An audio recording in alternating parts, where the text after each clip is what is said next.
Hi, everybody. Welcome. Nice to see some familiar faces. I'm Amy Kenyon, a program officer in the Ford Foundation's Metropolitan Opportunity Unit. Our program focuses on issues of inclusion and equity in urban development, working to ensure that cities provide all residents access to equal opportunity. My initiative within that program is focused on transportation, equitable, transit-oriented development, and the job creation potential of public and private sector investment in infrastructure and development. I'll be moderating our terrific panel today on transportation's role in connecting low and middle wage workers to employment, both through providing the physical mobility to access jobs, as well as creating jobs in operations, manufacturing, and construction. I'm curious, just quickly by a show of hands, how many of you may have seen the story this week in Politico about sprawl and poverty in Atlanta? A few folks? Yeah? The report draws from studies by Brookings and Smart Growth America, as well as stories from people's lives in the Atlanta metro region, to illustrate the correlation between sprawling, car-centric suburbs with increasing suburban poverty, high levels of residential segregation, and low levels of economic mobility. The Atlanta story was particularly stark, but it's certainly not unique. Just yesterday, the New York Times also had a similar piece on the Inland Empire counties east of Los Angeles. So I bring up this story because I'm noticing a trend in the media lately.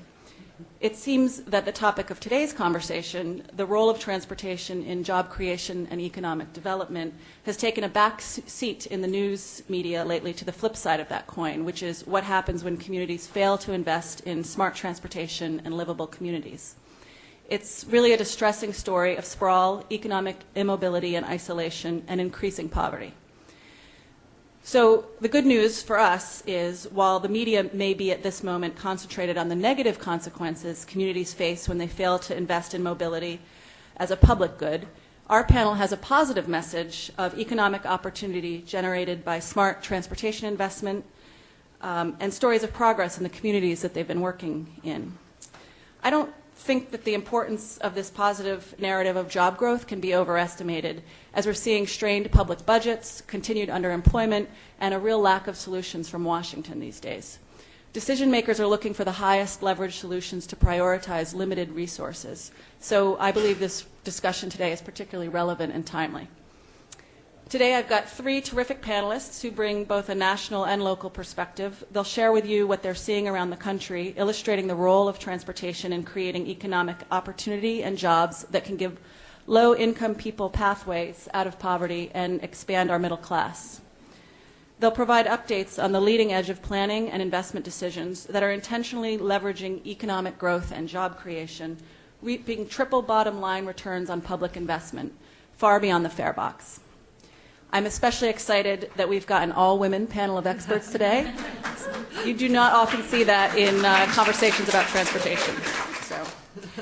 So each panelist will give a brief overview of their work and what they've been seeing on the ground, and then we really hope to turn the panel into a discussion with all of you and spend a bulk of the session really in a more interactive way. So let's begin with Allison Brooks. Allison serves as the director of the Bay Area Joint Policy Committee, or JPC, responsible for helping to coordinate the planning and implementation efforts of the 4 regional agencies of the 9-county San Francisco Bay Area to better integrate transportation, land use, economic development, and air quality efforts with an expanded focus on climate adaptation.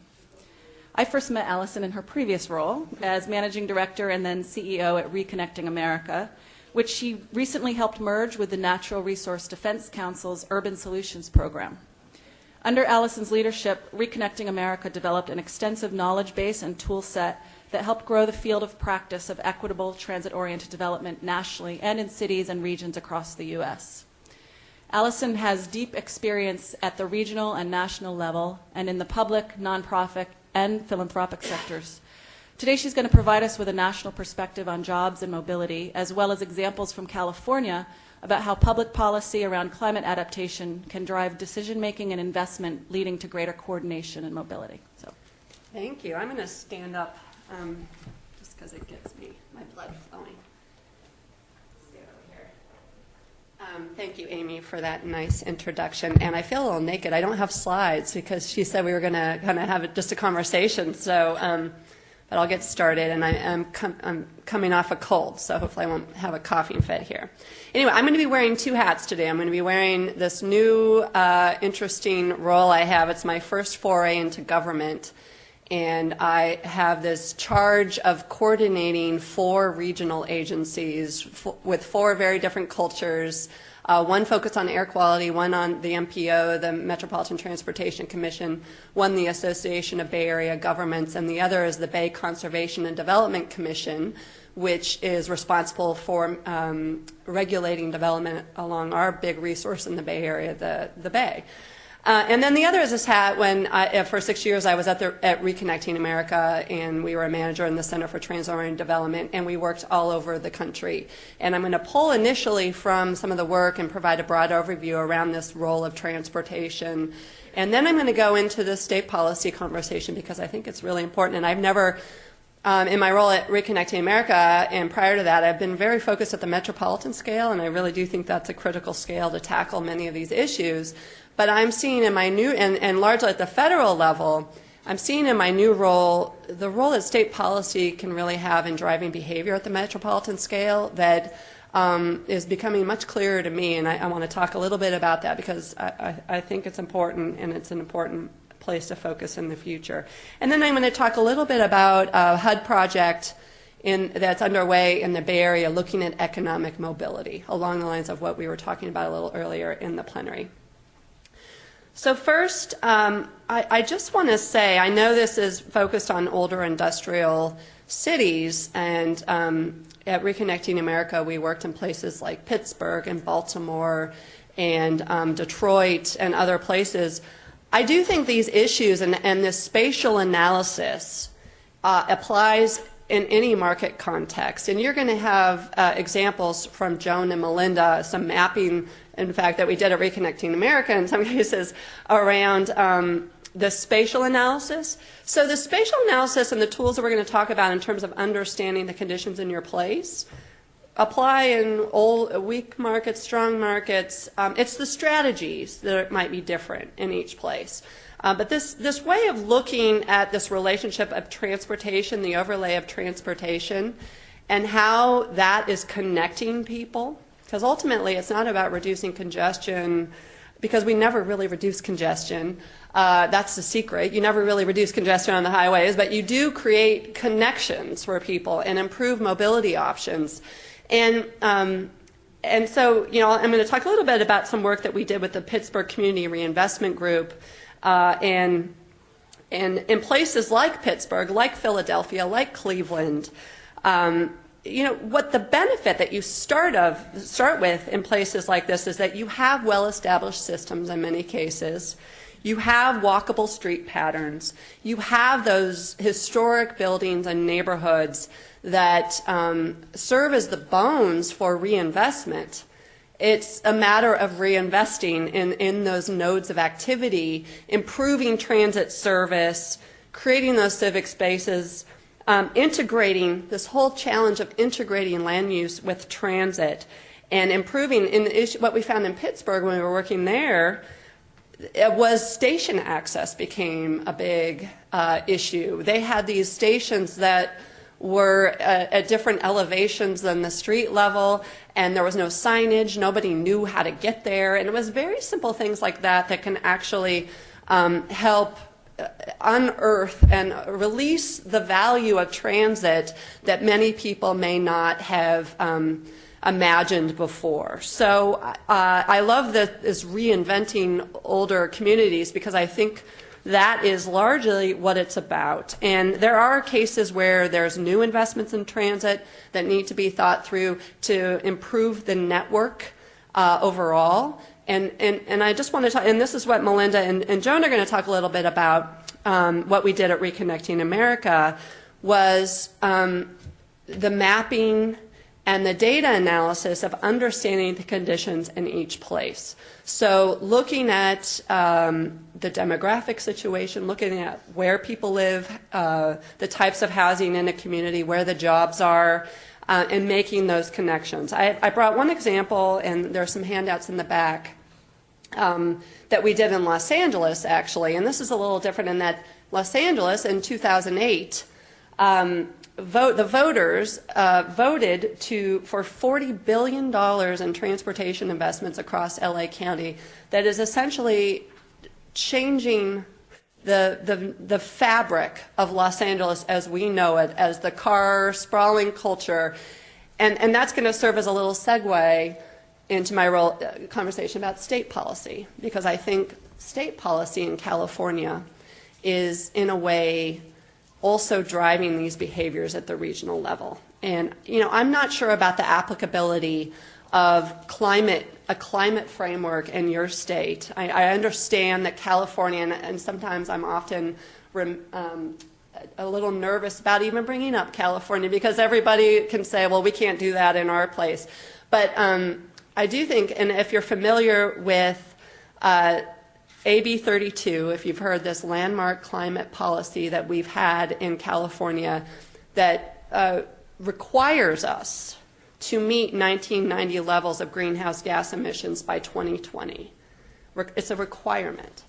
That is, in fact, shifting behavior and creating all kinds of resulting policies that are supporting real behavior shifts at the regional level and at the state level. One being a place like Los Angeles understanding that they have reached a wall in terms of congestion and building highways out of their problem. They need to begin to think about how this interrelationship of land use and transportation and meeting greenhouse gas goals, greenhouse gas reduction targets.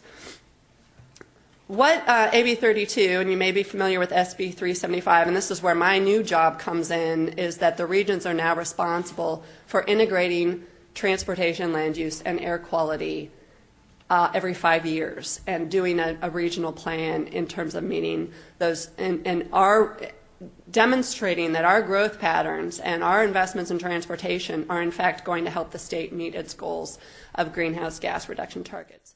And this is exciting, but it's incredibly challenging how you bring different stakeholders together. And it's along the lines, and while it's through the frame of greenhouse gas reduction targets, transportation being 60% in some cases the major producer of greenhouse gas reductions, obviously transportation becomes a major factor in meeting these targets and investments in transportation. And so another result of this, of AB 32, is the fact that California now has a cap and trade policy. And what's exciting about cap and trade is that it's actually, in an absence of new money, it's actually a new source of money for the state to meet some of these goals and make investments in transportation. And so, of course, you can imagine there is a political dogfight going on right now that will be resolved by June. But it's exciting in that, and some people think it's going to be the replacement for redevelopment in California, which it's not quite but we're talking $5 billion potentially of new money over the life of this bill. So this is real, and we have a governor that wants much of it to go towards high-speed rail. But I just want to say this all resulted from a climate change bill or greenhouse gas reduction target. So I think there's different ways to kind of approach and getting resources and getting people focused around transportation and making the investments that will ultimately lift up the quality of life for low and moderate income people in our communities. So I'm going to transition, and I hope this isn't too much all over the place, to a project we have going on in the Bay Area. I live in Oakland, California. Oakland is an older industrial city, and often, daily has its share of challenges next to its shiny neighbor to the west, San Francisco, which I just found out has the highest per capita rate of billionaires anywhere in the world. I just read that so that's obviously raising issues of equity in a big way, and I'm sure you've read about it. So there is a project underway funded through the HUD grant program, Sustainable Communities Grant Program. We have a working group there called the Economic Prosperity Working Group, that with the goal of improving economic mobility in the Bay Area. How to move low and moderate wage workers into middle income jobs earning at least $18 to $30 per hour. In the Bay Area, about 35% or 1.2 million Bay Area workers are low or moderate wage employees making less than $18 an hour. So it's a huge portion of our population and workforce that are, that we want to see look at 3 different goals as part of that project. Improve career pathways, grow the economy, and in the process grow middle wage jobs, and 3, upgrade conditions, and this gets to infrastructure investments, particularly for low and moderate wage jobs. The team involved in this were a diverse set of stakeholders: SPUR, the San Mateo County Union Community Alliance, the Center for Continuing Study of the California Economy, Working Partnerships USA, and the Bay Area Council Economic Institute. And I'm just going to share a couple strategies with you that are related to the topic we're discussing today. There's a whole set of strategies, and it actually gets me a little concerned in terms of, it was really a major finding that they had, and they've done a lot of analysis on job growth, where the job growth is happening in the Bay Area, the income attainment of employees, the certain sectors like the health sector, and what percentage of those jobs are high-end jobs, middle wage jobs, low wage jobs. And what they found across the board was the only way to grow middle wage jobs, and it's questionable at best if you can in some of these sectors, is to grow the economy overall. And in that process, you grow more high-wage jobs and you grow more low-wage jobs. So there is this shrinking effect that is happening around middle-wage jobs that led to one of their strategies being, how do you just strengthen the quality of life, or the social safety net for people inevitably who will have low-wage jobs their entire life, and this is the trend. And so it wasn't a particularly rosy picture, and so many of these investments, and the work is underway, and I encourage you to look, continue to track this work, because one of the questions is, what is the role of regional agencies who I work with in economic development and growth? We have a presentation on it, in fact, on Friday, where the question is, what can the MPO do in terms of strengthening the opportunity for growth? And I'll talk on raise a few of the strategies, and then I'll hand it over to Joan. So strategy number 5 as part of this process is rebuild and expand infrastructure. So transportation, water, and energy in a way that supports job growth. And some of those strategies we're looking at are long-range capital plans, local sales tax measures, which we're actually pretty good at passing in the Bay Area, road pricing and tolls, bonds, public-private partnerships. Another strategy, plan for a range of diverse needs and land uses to accommodate regional growth. And this is something we're doing through our Plan Bay Area or Sustainable Community strategy. So this is looking at dense employment near transit, housing the workforce at all incomes, preservation of industrial land. And then another goal is manage transit as an integrated regional system that is easy to navigate.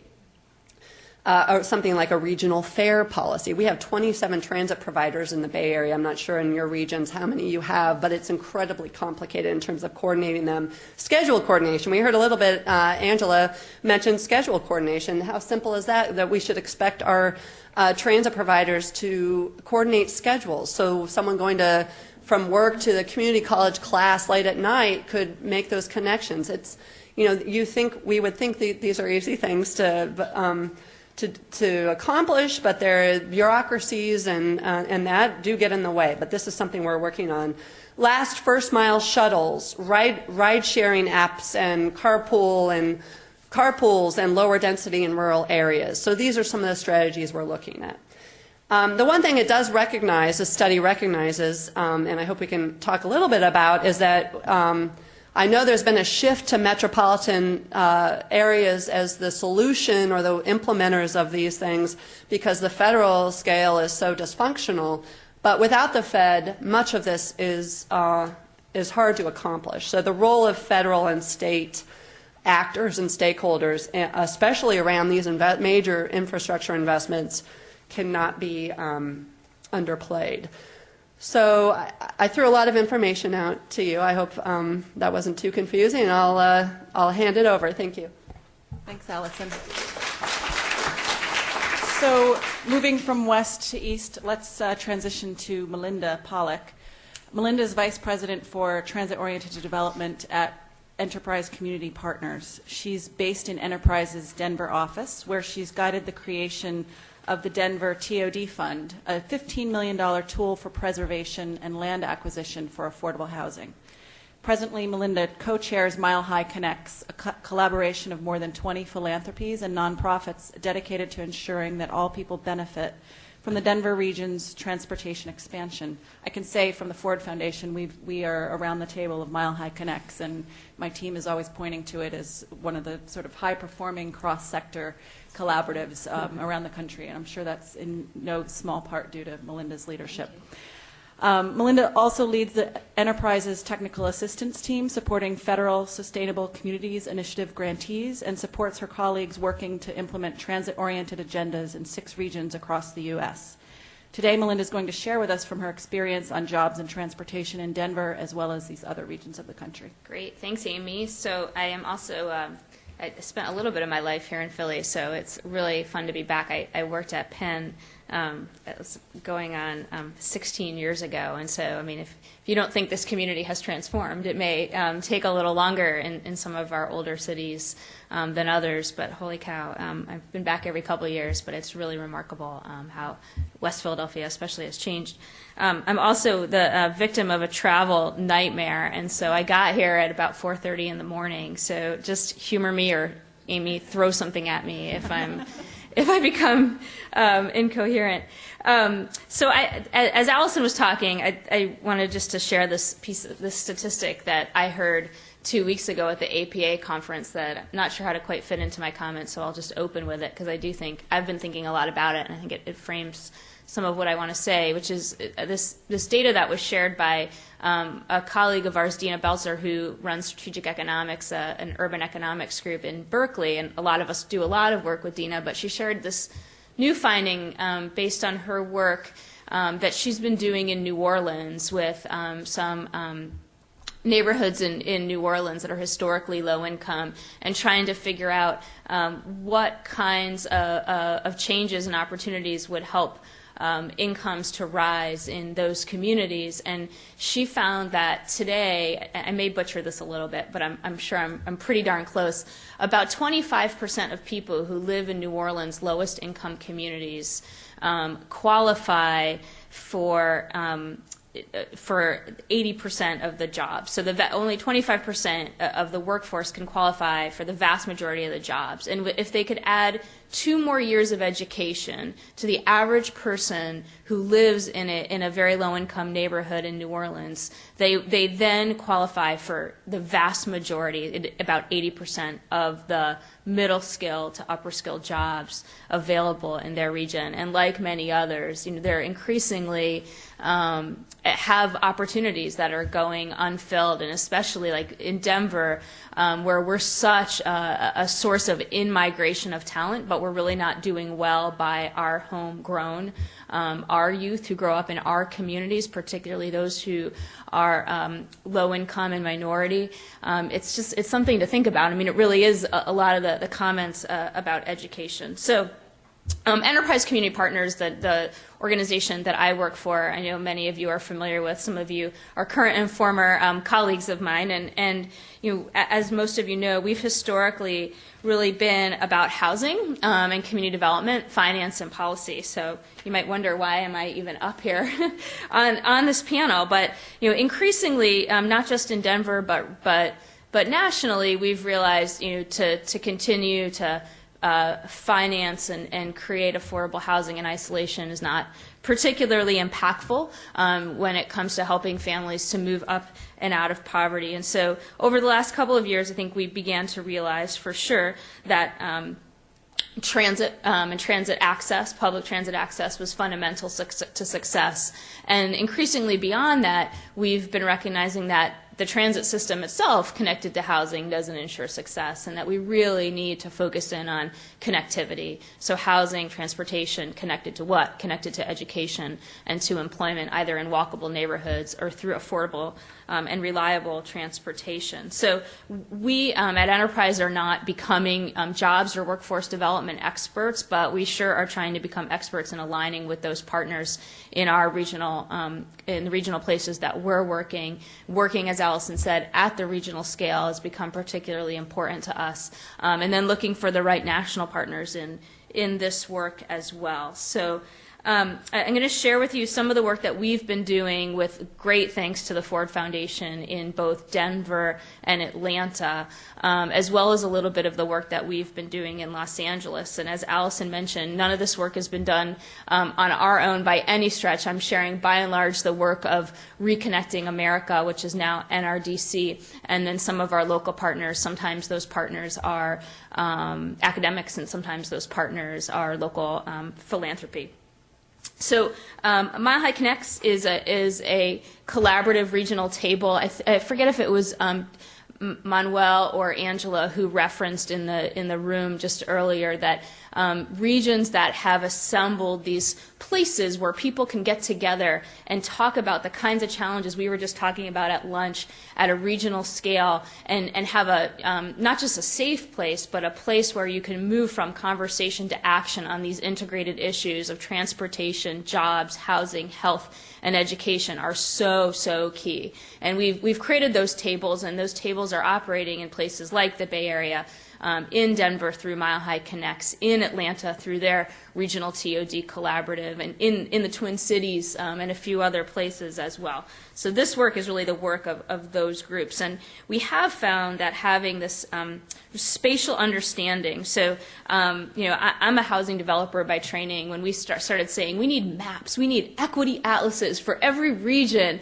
I said, really, like, this seems like a lot of work to tell ourselves that which I think we already know, which is, you can look at a neighborhood from many different angles, whether it's a food desert or housing burdened or housing quality. But as what we have found is that doing this kind of work, this mapping, which I'll show you in just a second, has really helped to bring different kinds of stakeholders together to act in a different way. And it's really helped us to understand, in some cases, our places in a new way. So, Nathaniel Smith from the Partnership for Southern Equity, who's speaking on another panel right now, really led the Atlanta mapping process for us.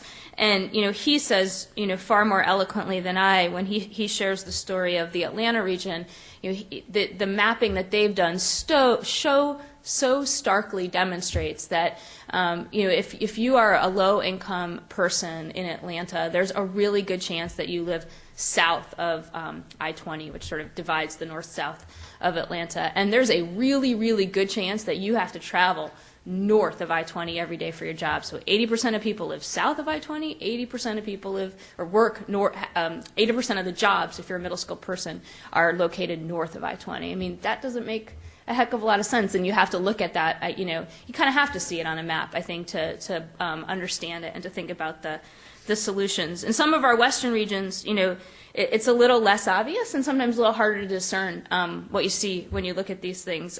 Sometimes the solutions are less clear, but I would say, for us, that there's, 4, maybe 5 real solutions that we, as Enterprise and in the collaborations that we're working on, are looking towards in terms of workforce and job growth. So number one is supporting business growth when we think about transit-oriented development. So in Denver, our jobs working group, which is one of the 5 working groups of Mile High Connects, spent a lot of time really just understanding where do people work in the Denver region when we got started. We don't have major employers, and so our employers are really dispersed, and it took us a while. Once we got to understand that, we decided to focus in on some key neighborhoods. And right now, we are working in neighborhoods where we have new transportation investment, where we have significant housing redevelopment and sometimes gentrification pressures, and light industrial pockets that are sometimes a little bit disconnected from the transit, but because of all the redevelopment, if we work with them now rather than later, we have an opportunity to help them position for growth, help them expand their businesses by staying within the neighborhood rather than moving to the exurb, and hopefully also employ, connect for the first time with housing providers and residents. So that's one. A second is supporting workforce programs that maybe come out of transit investments, but create these infrastructures that we can build on. So in Denver, again through the Mile High Connects Jobs Working Group, we've been working with the Community College of Denver and our transit agency, RTD. They have a very successful program where they have been training and hiring from within low-income and minority communities to work on our transit expansion. That program has worked so well, it doesn't make a heck of a lot of sense for it to just go away each time we open a new line. So we're working with them to figure out how do we keep that program going. How does it transition from being about building rail to being about staffing the transit system in the long term, and about getting more and better local employees into the businesses that are opening along our transit. The third, very much at the influence of Ford, has been really kind of reconnecting with our community organizing partners, and in regions around the country, I think especially strongly in both Atlanta, in Denver, and increasingly in LA too, where our community organizing partners are working with women, they're working with families, some of whom are increasingly experiencing gentrification pressures, where they used to be able to live and work in one neighborhood or within a couple of contiguous neighborhoods, and increasingly that's hard for them. And then the last is, and I'll show you this in just a second, but getting real about transportation and the need for multimodal connectivity. So, very honestly, I think when we started this work, we thought, if we can just build more housing near fixed transit infrastructure and high frequency bus, that's it. That'll be great. That will solve so many challenges for low-income families. And as we start these mapping processes and begin to really understand what's going on in our communities, we recognize that there are a lot of jobs, particularly industrial and retail jobs from across our regions that the transit infrastructure is just never going to touch. And so how do we get real about that? How do we advocate for affordable, fair structures for those that can use the public transit? And then how do we advocate for multimodal connectivity for all? So Ford and ITDP and others have been investing in really looking at car share programs, bike share programs, van share programs. As more of these things are coming online in all of our communities, how do we make sure that they're easy to access and they're affordable to access for all people? So I think for us that's really the heart. I'm going to stop rather than doing the mapping. Yeah. Okay. So I'll stop there. Great. Thanks, Melinda. So now we're going to come to the East Coast, and we'll have plenty of time for questions. I'm writing a lot of questions for these ladies, so we'll have time for that at the end here. So Joan Byron joins us from New York City, where she's Director of Policy for the Pratt Center for Community Development, where she leads the center's research and advocacy on issues of sustainability and equity in New York City's natural and built environment, with a focus on transportation, public space, and infrastructure. Joan is the author of the new Rockefeller Foundation and Pratt Center report titled Mobility and Equity for New York's Transit-Starved Communities, the Case for Full-Featured Bus Rapid Transit. I'm excited that Joan's presenting here today, because so often these transportation discussions are really dominated with conversations about fixed rail investments, and a lot of Joan's work has been around bus as well. Other projects Joan's been involved with include work with Sandy-impacted communities on equitable rebuilding and resilience, and where I met Joan with the Southern Bronx River Watershed Alliance as part of the exciting campaign to replace the Sheridan Expressway in the South Bronx with waterfront housing and open space. So, thanks, Joan. Thank you. I'm going to show maps because I truly feel naked without them. So. I felt naked too. And okay, so I'm from New York, and you're probably thinking, well, like New York's not like any other American city, certainly not like older industrial cities. So I have a couple of messages. One is that we're more like you than you think, and we have more neighborhoods that look like other older cities in the U.S. than you might think.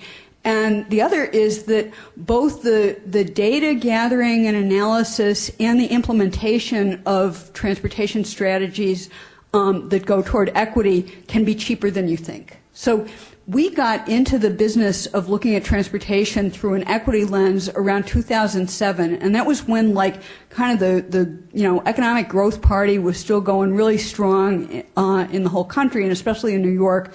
We had the Bloomberg administration and the traditional kind of growth coalitions talking about rail expansion like the bill was never going to come. You know, it wasn't only going to be the 2nd Avenue subway and the number 7 train extension, but all these mega commuter rail projects with multi-billion-dollar price tags, and most of them benefiting relatively small numbers of people who already have it pretty good in terms of both their incomes and the level of subsidy that their mode receives. Commuter rail is more heavily subsidized than most others. So we're looking at these projects and we're saying, like, these are not, the people who have the worst transportation are not helped by these projects. So who are these folks? We found at the time the number was 758,000. Now it's up to 879,000 workers within New York City who travel more than 60 minutes each way, and that the majority of those are going to jobs where they earn less than $35,000 a year. And when we showed this map to our colleagues and allies, they said, that looks just like a race map. That looks just like a poverty map. Well, duh. And in drilling deeper, we found, unsurprisingly, this simplifies all the job categories down to 4. So the pink and blue dots are low-wage manual and service jobs. The yellow and green dots are high-wage financial, business, technical, creative, professional, etc. And it's not surprising that those high-wage jobs are concentrated in the Manhattan Central Business District. It is, and we shouldn't have been surprised that the places where those workers live are also concentrated close in, not only in Manhattan below 96th Street, but in kind of the emerging Gold Coasts of Brooklyn and Queens, in Brownstone, Brooklyn, etc. And the flip, low-wage service jobs and physical labor jobs are dispersed all over the city and the region, and the places where those workers live increasingly are those folks are being pushed out by high housing costs. We're having the suburbanization of poverty within the city. We're having low-wage workers pushed from historic, neighborhoods that might have been poor, but were well connected to transit. So Central Brooklyn, the South Bronx, Harlem, East Harlem. Folks who used to be able to live in those neighborhoods are being pushed to neighborhoods where transit connectivity is much worse, and in fact often pushed to the neighborhoods that really didn't see their growth until after the Second World War and developed on a much more car-oriented model, so Eastern Queens, right? And if you look at racial segregation and economic segregation in New York and lay that over the transit system, it's the disparities on racial lines and on income lines of who has the longest commutes are not surprising. So, and it's getting worse, that people are getting pushed further and further out. Jobs are also sprawling within the city. Manhattan, post-recession, had a loss of over 100,000 jobs from which it's just now recovering. That loss was offset by 100,000 jobs gained in the outer boroughs. So that means that the places, like a lot of other cities and like a lot of other metros, people live in scattered neighborhoods that are not well served by transit, and they work in neighborhoods that are not the central business district, that are not the focus of a radial transit system that's our legacy. So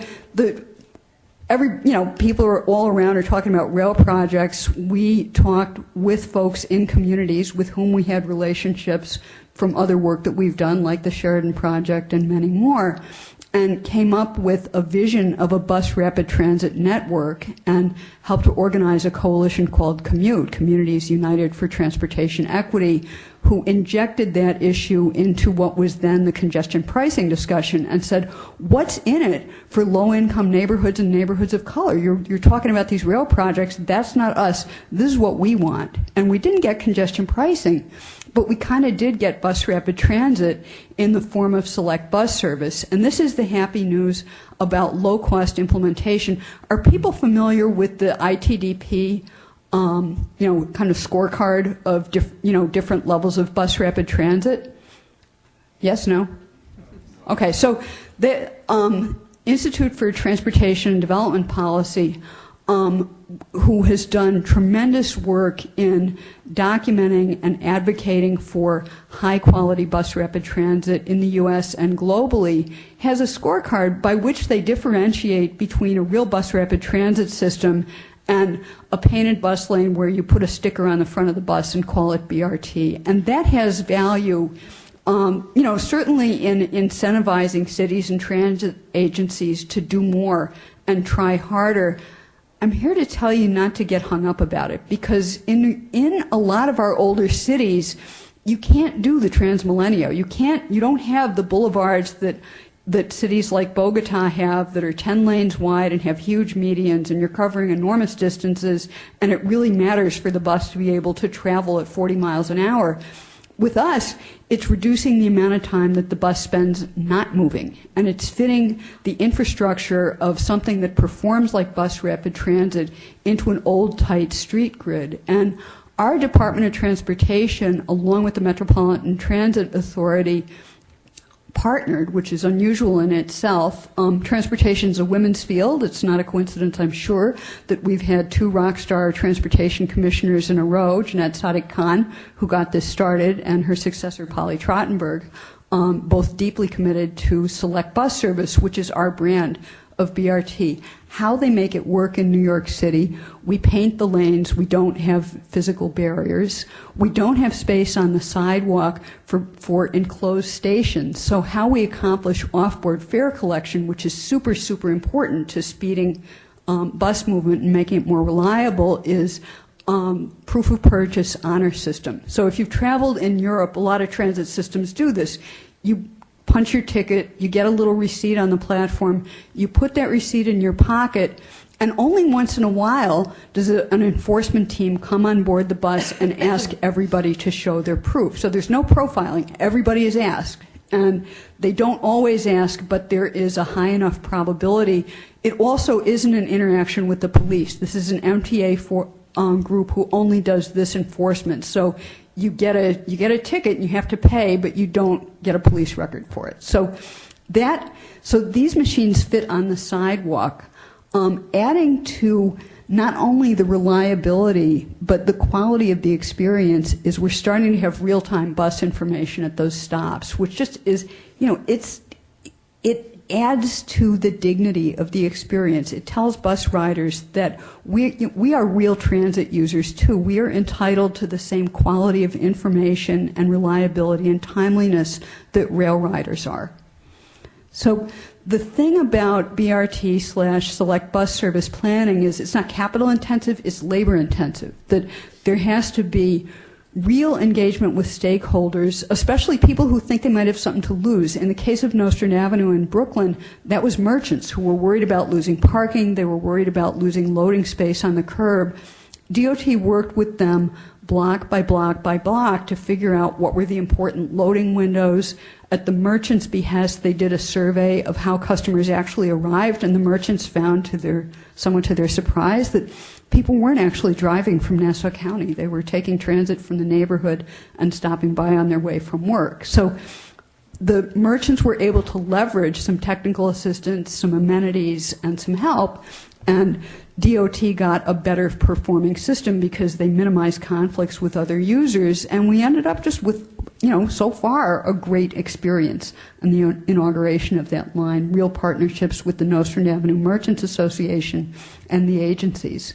So we're looking now, as the problem is pushed outward in the city, to the places where we can accommodate a more high performing of bus rapid transit, where we do have those big streets. So the next one is going to be Woodhaven Boulevard in Queens. We're pushing the agencies to use the fact that that road has medians, it has excessive traffic speeds, that the features that are going to implement bus rapid transit there are also going to calm the traffic, they're going to regulate turning movements, they're going to shorten crossing distances and make it safer for pedestrians. So we've got 8 candidates for that treatment that we're advocating for now. Again, those are places where there are important job concentrations like hospital clusters and all the providers around them who not only serve the patients but who have huge workforces, often working 3 shifts, 24/7. We have streetscapes that really could use the density. We have local businesses that are suffering because they're in a landscape of huge curb cuts, strip parking lots, features that were, seem like a good idea in 1960, but that make those neighborhoods unwalkable. And where there is room for additional residential density, we're just now calculating unused floor area, development that would be allowed under the current zoning if you did smart things with transfer of development rights. So, and if you haven't read Stephanie Pollack's work on this in terms of how to make sure that transit improvements, and I would include bus rapid transit in this, doesn't accelerate the cycle of gentrification and displacement, I think we'll talk about this. A feature of bus rapid transit is it isn't such a gasoline-like accelerant of gentrification that light rail often is, but you still have to be smart about coordinating the transit improvements with policies about affordable housing development, with policies to preserve the affordable housing that already exists around stations, and putting density where it's going to help affordability. Okay, thanks. We'll talk.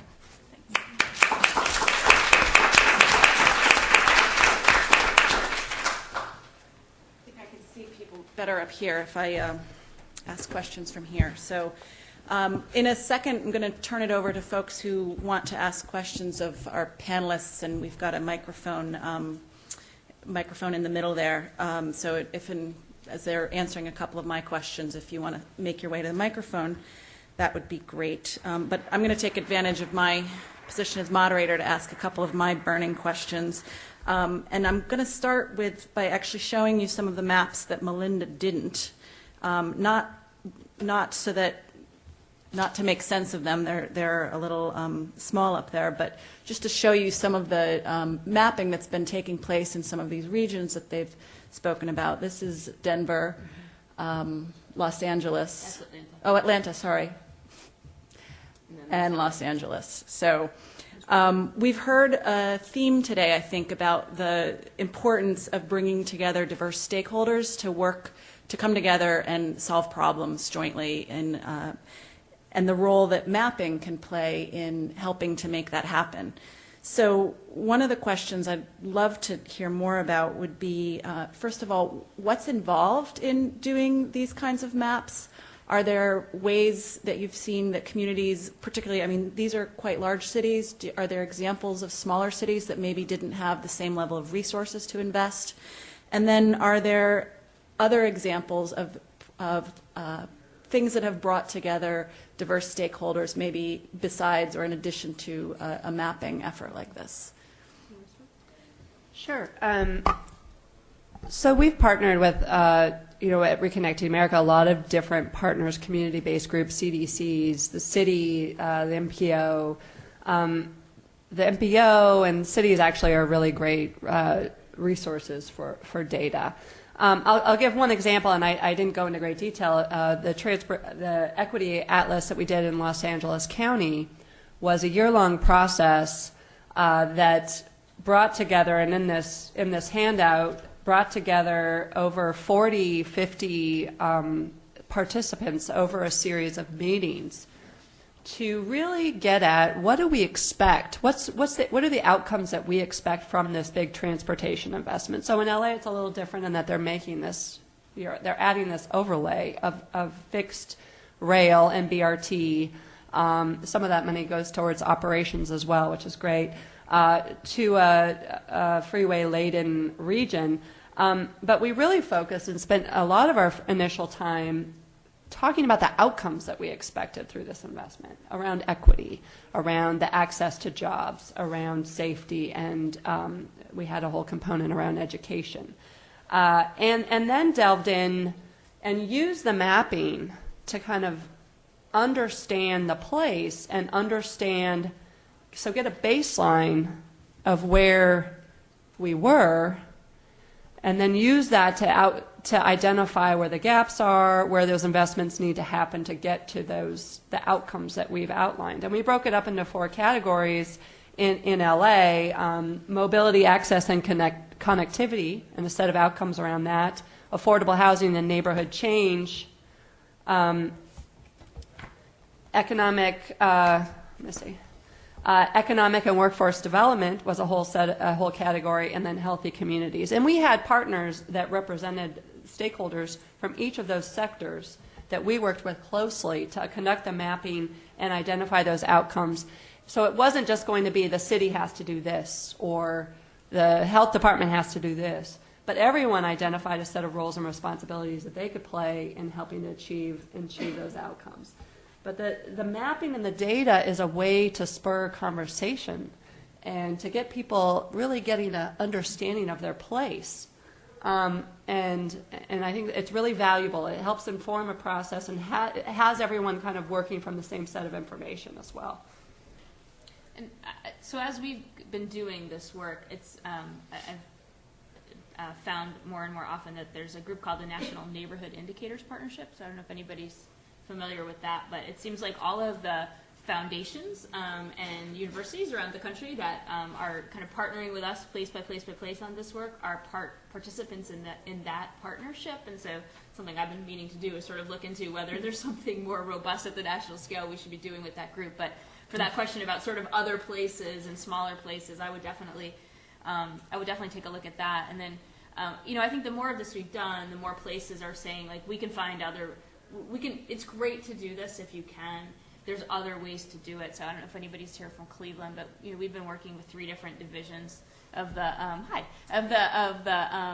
city very recently to overlay economic development, planning, and housing priorities, and start to see, if we look at kind of different neighborhood profile types, overlay it with transit agency-owned land.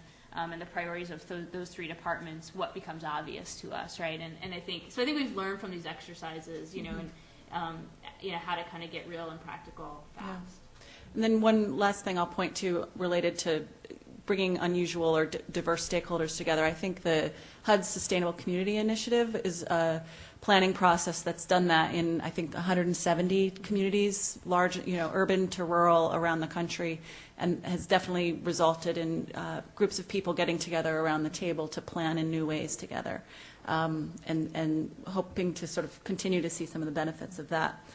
I want to talk about BRT a little bit. So often, as I mentioned, there's a lot of interest in rail projects for their potential not only to move people, but also to generate investment and economic development. Often I'm seeing in communities resistance to bus rapid transit projects, as there's a general perception that transit-oriented development around bus lines doesn't happen, in part because banks don't finance it. Joan, you mentioned these communities that you're talking about campaigning for BRT. I imagine these are also communities that need other kinds of economic investment and development. I'd love it if you could talk a little bit more about how do you see BRT's potential for spurring or limiting economic development, and what are the other tools that we need in our toolbox as we really think about bus as a really viable form of transportation investment? Sure. I mean, I think in New York, on the one hand, we have an environment where any available piece of land, will attract some developer to do something, and the role of government is to try to get that to be the right thing.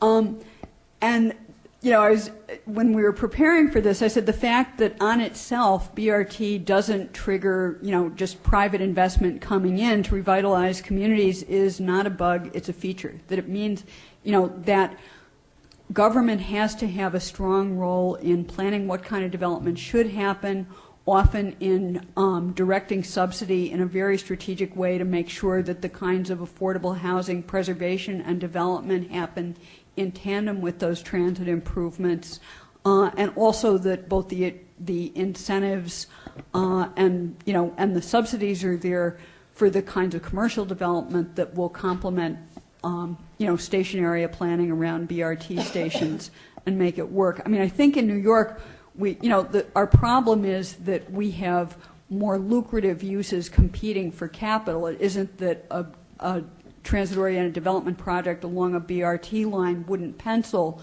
but there are so many other things that those investors could do with their money that it isn't a terrible thing that government is going to step in and be either the first or the last dollar, but the thing that makes the project work. I would point to Cleveland as a big success story for BRT. It's actually one of our biggest in the country, and I'd love to hear thoughts from folks from Cleveland too about that. Yeah, it was certainly lifted up in the ITDB study about the investment benefit, the TOD investment benefits from BRTs. And I would just illustrate it's so successful in that it did what transit's supposed to do, is connect destinations, and it made it drew a link and a high quality bus link between major health providers in Cleveland that I think has proved really positive results. So I want to turn this over to questions from the audience, and in doing that, I want to invite you to ask your questions, but also be thinking about a couple of questions that we're interested in hearing about from you. One is, what are the ideas or resources that you're thinking are important that you need to bring back to move more of these models from ideas to action in your communities? And then in the area of research, what research areas do you think are needed to most move the needle on these issues? So if you can think a little bit about what's needed for practice and then for research, invite you to speak to that as well, but in addition to your questions. Thank you. Thank you. Jim Brooks, National League of Cities in Washington. I wanted to continue the conversation around the bus rapid transit and picking up on a couple of the points that were just here. Forgive me, I don't have the precise wording for my question, so I may ramble a tad, but I want to pull the different pieces. Joan, you started out early in your conversation about how we underestimate how much you can achieve with a much smaller investment if we're thinking very differently about the nature of bus rapid transit. And I think that's exactly right. And your comments started about, for example, different kinds of thinking about off-board fare collection, no big investments in stations, not needing median strips. And of course now then we juxtapose that to the Health Line in Cleveland, which has all of the things we think about as bus rapid transit that we know and love. However, I really am curious, for somebody like me at the National League of Cities trying to talk to cities about solutions, I really ask you to go a little bit deep on the bus rapid transit in particular. The issue of shorter haul versus longer haul, the issue of swift aligned boarding. In the absence of a station, how do you get people moved onto the bus more quickly? In the same kind of thinking with doing honor system fare collection. I mean, I realize this is very deep down the well of meat here, but this is the kind of stuff actually that really can sell to city leaders who would embrace a different vision of mobility with a much smaller investment quotient. So. Sure. Let's see, a couple of things. One, I forgot to mention in the, unpacking BRT and seeing what the features are that really make it perform in terms not only of throughput, of how many riders can be served, but of speed and especially reliability. I think in our conversations with folks, I showed you the data. I didn't show you the conversations that we had with, community residents, businesses, and so forth. And because buses are stuck in traffic and you can't, the agencies can't run them on a reliable schedule and users can't predict when they're going to arrive. So traffic signal priority helps that. even if you don't have physically protected lanes, if you can have camera enforcement of lanes, it's almost as good. And we had to get, because we're New York, we had to get state legislative approval for camera enforcement, but we're getting it.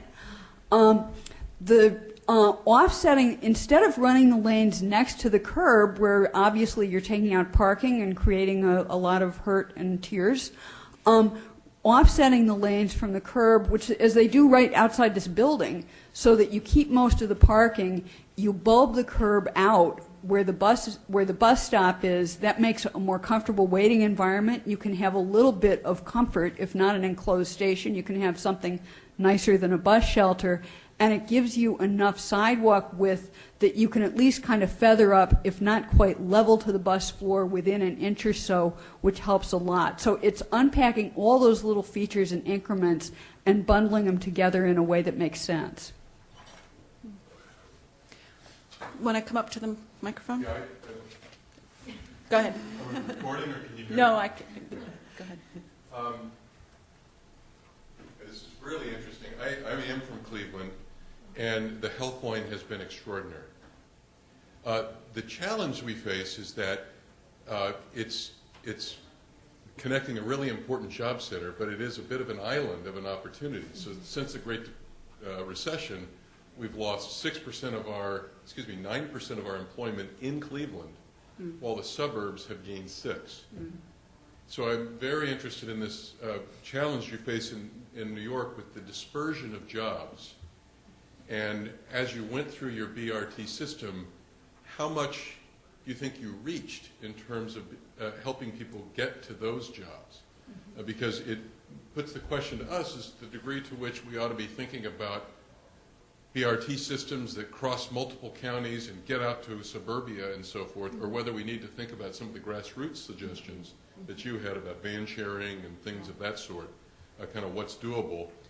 And I'm particularly interested whether you have seen or developed real-time decision-making tools around business expansion decisions about what are the impacts for infrastructure, transportation access, and so forth, so that when you're real-time trying to figure out how to dole out an incentive, what is it going to mean? Yeah, we're getting there. So for Cleveland, I've been trying to get a hold of your Sustainable Communities Regional Implementation Plan to see what's in there, if anything, on the subject. So if you have a card at the end, maybe you can help me. Yes, that'd be great. But I mean, I think we're starting to get a little better about these questions in Denver. You know, the unfortunate thing that happened for us in the Denver region around BRT was that the main BRT line that we're putting in right now is running from Denver to Boulder and Boulder to Longmont.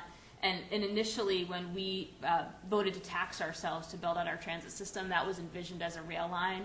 And the fact that it sort of became a bus line created this sense that, you know, it's a second best option, when it, you know, every study after study is showing us that it's going to be incredibly effective to do to the first question, long haul travel using BRT, and now we're starting to kind of add it in, as well as we're thinking about within the city of Denver options that are much, you know, more akin to like a health line kind of solution. But we're looking at some of those workforce questions as we look at the far reaches of our region, and we're looking at some of the transit lines that have been there for a while, but are looking at adding 3 and 4 stops using additional federal funding over the next decade. And those 3 and 4 stops additions, particularly at the south ends of our system, are going to connect major employers into the transit for the first time. So we're starting to work with them, our jobs working group, our transportation working group through Mile Connects, looking at some of their interim solutions, how they're using circulators to start to kind of even socialize the idea of using transit, to get those employees who now are still a little bit distant to use transit a couple miles away, so that once we get it to them, it's kind of their way of being. And I think that's going to be interesting and effective. We're doing some studies right now on where to low to middle wage employees at some of these far end of our region companies, like we have several healthcare systems and Charles Schwab and others. Where do those folks actually live? We suspect it's kind of the east side suburbs, but we're not totally sure. So we're trying to figure that, make sure we really know where people are, how people are moving from home and work, so that we can better engage on solutions. So I think, we're seeing a lot of interest from employers in engaging in the Denver region. They just have never been sort of asked before. I guess the other way I would want to flip that is, how do we stop jobs for all? We can't just continue to serve the businesses are making decisions. Are they expecting that eventually we can afford to serve them? These are major investments. And I would just say, in the demographic shifts could help us make the argument. And you see, the controversy over Google Bus and Yahoo Bus in the Bay Area is, they created these systems because their workers don't want to live in these suburban locations. They want to live in cities. So how much can we help employers make the right decisions, and what are the incentives we have to help them locate in near public transit, or where public transit is a feasible investment in time? But just to follow up on that, we get the system we create, and so employers are optimizing with the rules that we have. Right. We have no transparency around the economics. Right. We have no policy frameworks, and so we'd like to just get started with transparency of information, which is what a lot of our sustainable communities effort was aimed at doing. Yeah. That's huge, yeah. We're trying to do the same thing in the Bay Area as well, yeah. I have a question about Cleveland, too. I'm Ann O'Shaughnessy with the Federal Reserve Bank of Cleveland. I am not a researcher. I'm a communicator. I'm not a policy analyst. So I'll say this about the about the health line. As the gentleman just mentioned, it's been terrific, and it connects not just the endpoints, but there's Cleveland State University, and there's other employers along that route. And anytime I see the buses go by, they're filled with young people, they're filled with commuters. It seems like it's been very good. One of the things that remains a challenge is the empty storefronts on the downtown corridor. And I'll say this too, walking around Philadelphia, I was astonished that so many businesses were open and filled with customers yesterday. At Sunday, downtown Cleveland is just pretty much vacant, and that's despite a 96 or 97% residential occupancy rate. So, and I've got a son who's 24, he just moved downtown Cleveland 2 months ago to take a job, and he can't find a place to buy food unless he goes to a restaurant, after about 6 o'clock. So, so my question is, in the BRT plans, is there typically a lag time of 5 or 10 years for commercial development? And do any of you know what's in store for Cleveland? Do you have the answer? Wow. Well, in New York, there's not much lag time, to commercial space filling in. To be honest, I wonder if building owners are realistic about commercial rents.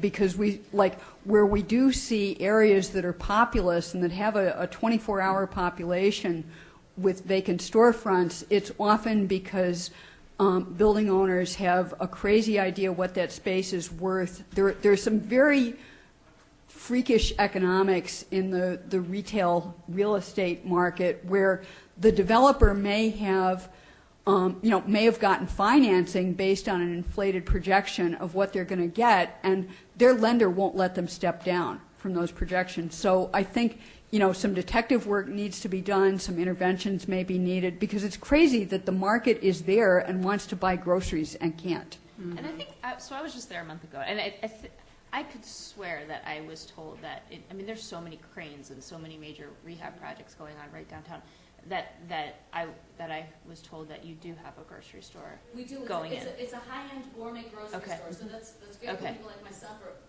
but for regular, right.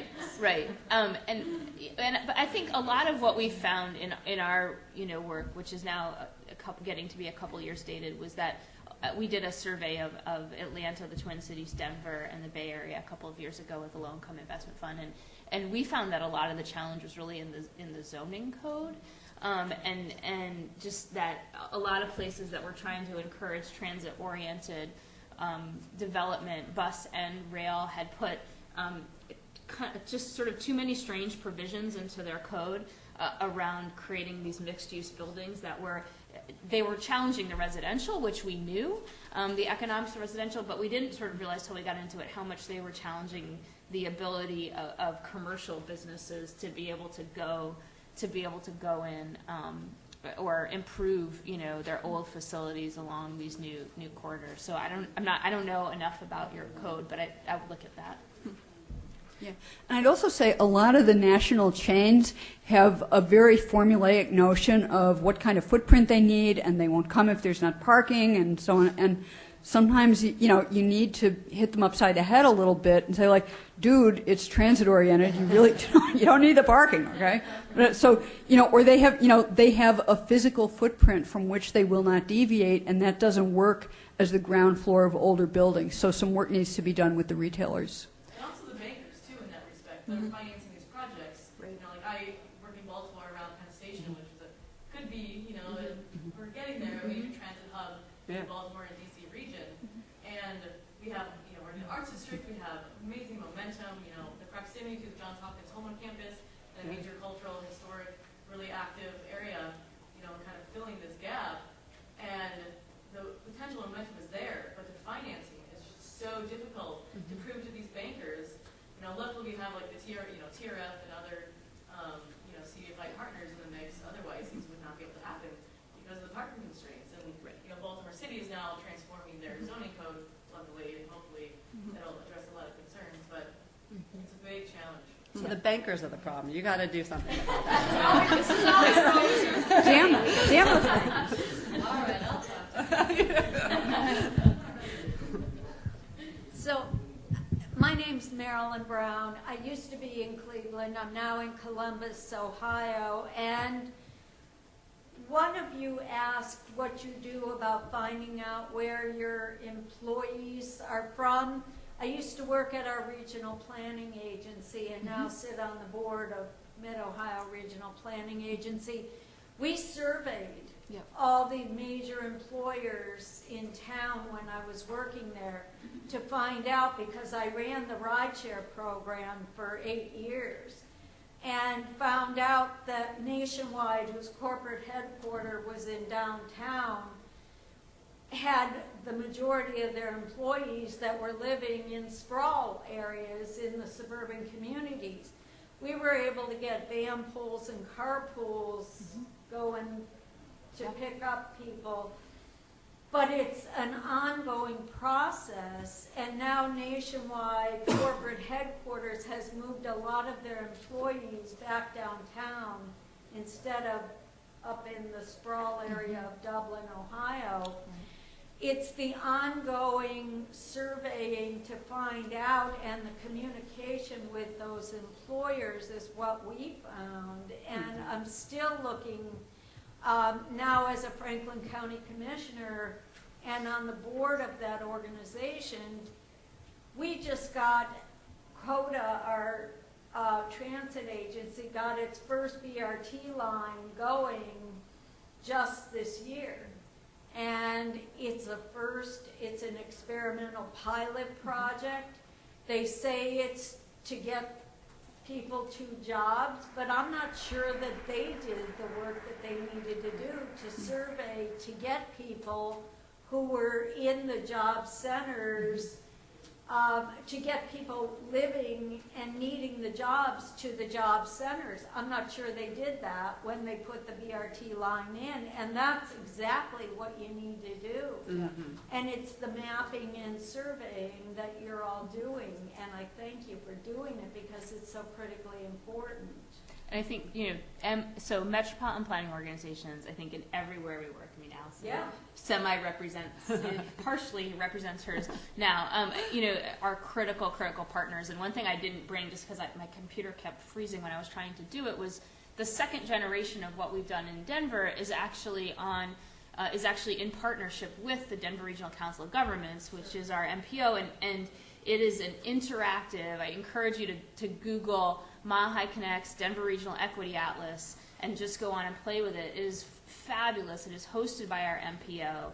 It is truly interactive. You can look at the regional scale, at the local scale, and I think, as transit lines come online, whether they're fixed or BRT, I mean, they're part of then what mixes up the nature of the data. And so you're absolutely right. We do need these to be living tools so that we can constantly be understanding our places in new ways. I would just say to your point, though, how do we get the transit agencies and the others to use these tools when they're making, when they're figuring out the alignment? Well, Yeah. It's a great question because our transit agency says they're never at the table when economic development decisions are made, when development happens. At the same time, they're spending money putting lines, and they've got a traditional spoken wheel design which doesn't work anymore for transit, especially in our community. It just doesn't work to get people connected to where the jobs are, especially the people we're trying to reach who absolutely need to get to job sites.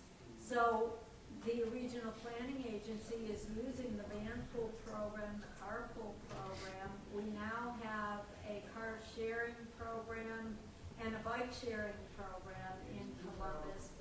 And that's now working pretty well too, but it's not inexpensive to do that. Yeah. I would add, the first 5 select bus service routes in New York, the way those routes were selected is the MTA looked at the highest, everything in New York politically has to come in 5s because we have 5 boroughs. MTA picked the highest ridership route in each borough, bang, done. Okay, so we have a lot of data about the trips that people do make. We don't have a lot of data about the trips that people would like to make, need to make, but can't. And I think there's, so we took a seat of the pants approach. We picked out, we mapped major destinations, which were not only workplaces, but also 2- and 4-year colleges, obviously, healthcare clusters, obviously. And we mapped where the people live that have low vehicle ownership per household. We said people have to get from every one of these residential areas to every one of these destinations. That's not a hub and spoke, that's a network. Fortunately, we have a huge legacy transit system that we can lay BRT over, but it's that. But then you've got people that need to drop kids off in daycare centers and preschools, and it's not that simple. Yeah. So I think want to cell phone data is going to be the next generation of how we do this. I'll leave it at that. Yes, that's true. I want to sort of pick up on this thread. In a number of these conversations, you've alluded to the importance of community, both in surfacing and ground truthing the data, and then also in community organizing and building the political will to push, whether it be electeds or the MPO, to make the right choices. I'm wondering, I'm looking at Melinda, but I'm sure you all have stories here. Can you talk about sort of the benefits and also the messiness of involving community organizing from the beginning in these working groups? You were in Denver, I think, last time when we were having a little bit of a challenge on that issue, Amy. But I think part of the beauty of having these regional collaborative tables and having organizations coming to them and acting as true partners in them, is what has allowed for us in Denver particularly to kind of experience this, where we truly have community organizing groups sitting at the table with banks and with foundations and with other nonprofits, and it's allowed us to pursue what we are calling inside and outside strategies simultaneously. So funding it quietly goes to our community organizers to take on an affordable fares campaign that is very much underway in Denver right now, and they're showing up at our transit agency meetings with real live people in groups of 30s, 40, and 50 every month to tell their story in one way, and at the same time we are working inside with staff within the transit agency who we've never had responsiveness with before, and sitting on working on a unified fare card and discount fares, and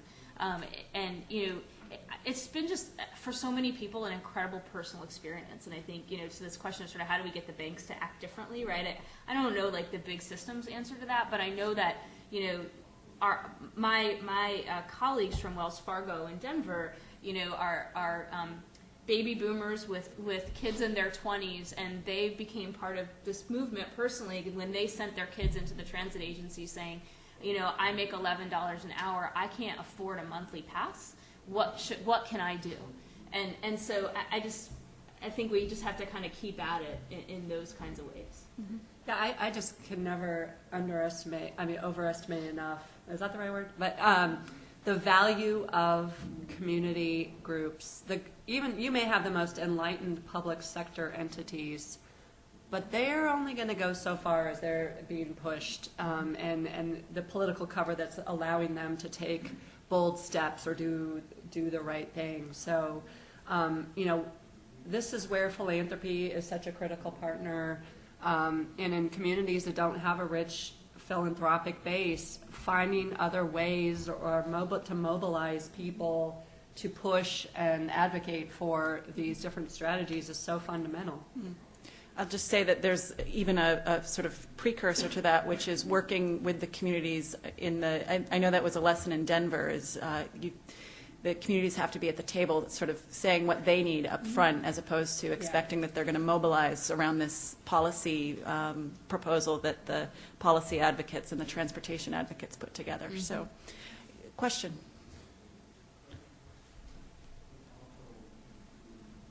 Hi, my name's Jeff. I have a question. It sounded like something huge just went right by, and it's new to me, but maybe very old to you.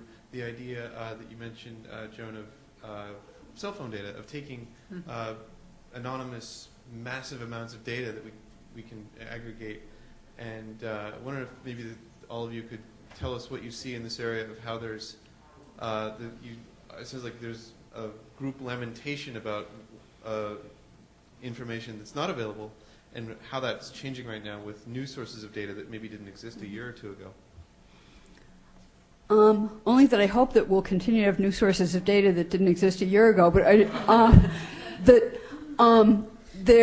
the system, you know, the data that transit agencies and transportation agencies, even more road agencies, collect privileges vehicle travel. It privileges the notion of kind of a single breadwinner-headed household that makes a trip to work and a trip home from work, and it completely neglects the trip chaining that is the reality of people's lives, the people who work in multiple locations, et cetera, et cetera. So I think, you know, the cell phones seem like the obvious place to try to, you know, to try to find some of that data and put it into forms that we can use to think about transportation. And maybe we should be asking the NSA, I don't know. That's what my suggestion was. Yeah, I know that there are some groups like SSTI are actively looking at what would it take to mine that cell phone data to show mobility patterns a little bit more effectively. I understand the DOT was looking at that, but then the Edward Snowden thing happened, and they thought that might not be such a good idea. We've got just a couple of minutes left. And there's so much more to talk about. So I want to give you a statistic just because we haven't talked yet about the role of transportation projects, not only in providing access to jobs, but also in creating jobs and career pathways. Maybe you don't know, but it's Infrastructure Week down in D.C. I'm headed there next. So in anticipation of Infrastructure Week, Brookings released some statistics about infrastructure broadly, but it includes transportation, and I think it's an important message as we think about what are the triple bottom line benefits of transportation investments. In 2012, 14.2 million workers were employed in infrastructure jobs across the country, accounting for 11% of national employment. Infrastructure occupations tend to offer more equitable middle wage jobs compared to all occupations nationally, which is really important as we're trying to figure out how to grow the middle that seems to be missing. They offer on-ramps for workers without a college degree. And most surprising to me, a lot of times when we talk about transportation investment, creating jobs, we're thinking about the construction jobs and the pipelines for construction. However, 77% of these jobs focus on operations, and construction is just 15%. So I think some important statistics there. Just to wrap up, though, I wondered in terms, if you ladies had any sort of final reflections, things that you're thinking important to take back home to your communities, or things that you wish you knew from each other's expertise.